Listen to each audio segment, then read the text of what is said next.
Alors, présentez-vous en quelques mots. Bonjour, je m'appelle Mélodie, j'ai 25 ans. Après mon bac S, j'ai tenté la première année de médecine et je me suis ensuite réorientée en mathématiques appliquées aux sciences sociales où j'ai découvert les sciences cognitives qui m'ont beaucoup plu. Et du coup, je suis partie à Lyon pour faire la licence sciences cognitives. Et ensuite, à la fin de la licence, des amis ont parlé de l'ISPED et m'ont vanté les mérites de la formation. Alors, j'ai postulé au M1 santé publique, j'ai été acceptée. Donc, j'ai fait le M1 et maintenant je suis en M2 promotion de la santé et développement social avec Sandy. Moi, c'est Sandy. Je suis originaire de la région Centre, je suis bosseronne.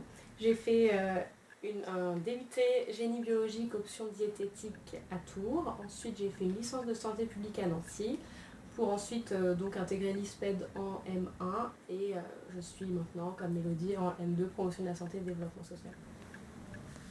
Quels sont vos rôles au sein de la GISPED et pourquoi avez-vous souhaité intégrer l'équipe de la GISPED? Alors, on est toutes les deux au pôle communication de la GISPED. Sandy est la responsable du pôle communication et moi, je suis chargée de communication. Alors, je pense que j'ai souhaité faire partie de l'équipe de la GISPED pour apporter vraiment un côté pratique aux enseignements théoriques qu'on peut avoir à l'ISPED. Pouvez-vous nous expliquer quelles sont vos missions au sein de la GISPED? Alors, du coup, on est chargé de la communication externe de la GISPED pour augmenter la visibilité de l'association. Ça se passe par le biais du site internet de la GISPED, donc gisped.com, et aussi par le biais des réseaux sociaux avec la page Facebook de la GISPED qu'on tient à jour et on informe les étudiants de l'actualité de GISPED et de la GISPED sur les différents événements qu'on peut mettre en place. Et donc on est aussi chargé d'organiser les événements.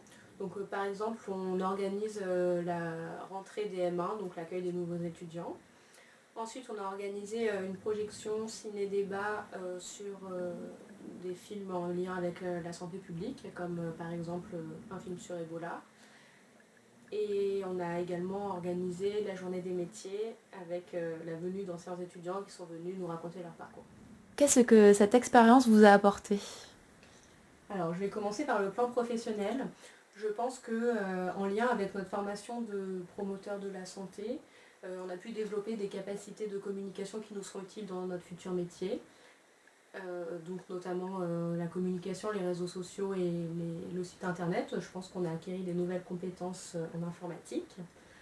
Après, le fonctionnement de l'équipe nous a aussi appris à travailler ensemble avec des missions, enfin, tout en ayant des compétences très différentes.